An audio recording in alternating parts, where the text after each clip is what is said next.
In this tutorial, I'll show you how to create this image by using Blender and Stable Diffusion XL. I'll use a basic primitive mesh to create a simple prototype scene for the Stable Diffusion.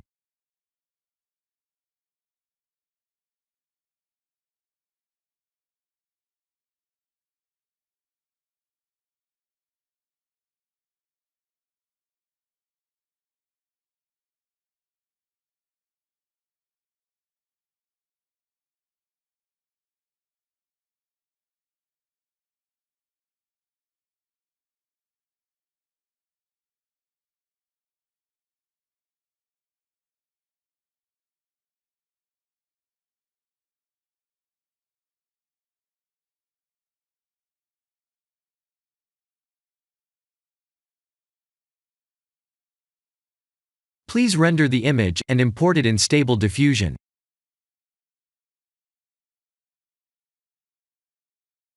I'll share the full prompts in the description below.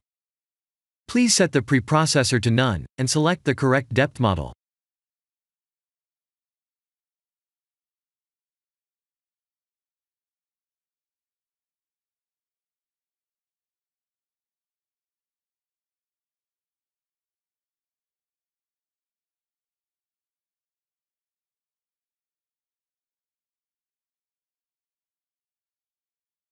Now that the AI knows what we need, let's send this result to image to further enhance the details.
This is the end of the tutorial. Thank you for watching.